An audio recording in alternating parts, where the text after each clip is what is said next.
We are honored to have with us Dr. Michael Gnant, Professor of Surgery, the Medical University of Vienna in Vienna, Austria. Thanks for spending some time with us. My pleasure.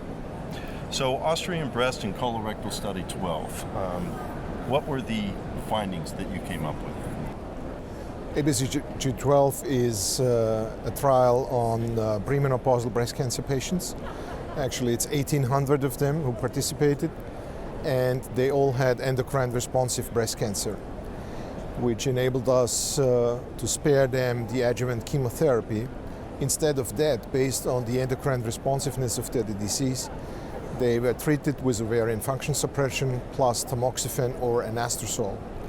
And because it's now 10 years ago, we're concerned what that endocrine intervention would do to the bone health of our patients, we decided to have two more arms, adding the bisphosphonate zoledronic acid twice yearly. And in fact, the main result of this in terms of disease-free survival is that treatment with zoledronic acid provides a 30% reduction in the number of events, meaning that there is 30% fewer relapses in patients who received those only 7 infusions of zoledronic acid, which is quite exciting. Can you share with us the short-term and long-term findings? Well, we presented the initial results 2 years ago at ASCO, and now this year there is an update with 40% more events, so the data are more mature now, and we also are in a position to address questions in different patient subgroups.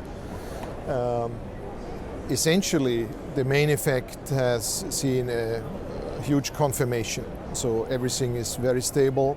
We still can see now with a follow-up of up to 9 years after diagnosis that adjuvant zoledronic acid treatment will reduce the number of relapses by more than 30%.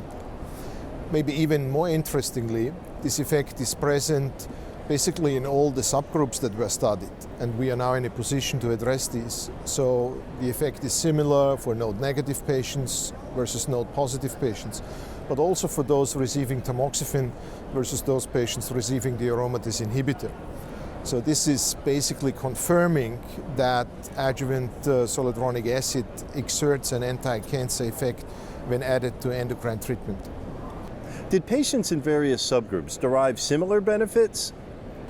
This is a very striking result, that basically the magnitude of the effect is very similar in all these subgroups.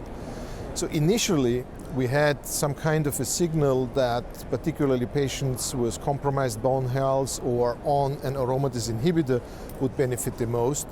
But in effect now, it turns out that basically all the patients derive the same benefit, which is very exciting, and also enables us to say that while in the future probably the majority of breast cancer patients may benefit from such intervention.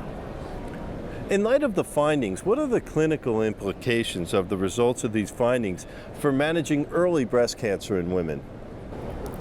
Well, you know, now with the confirmation of these results and with some additional data also presented at this conference, both on myeloma but also on micrometastases in bone marrow, it's like pieces of a puzzle that now really comes together and demonstrates that when we address not only the tumor cells but also the microenvironment in bone marrow, which is the putative location of where dormant micrometastases survive, particularly in early stages of the disease, with an intervention as simple as every 6 months an infusion of zoledronic acid, but maybe in the future even with other microenvironment treatments, we can really improve outcomes of our patients.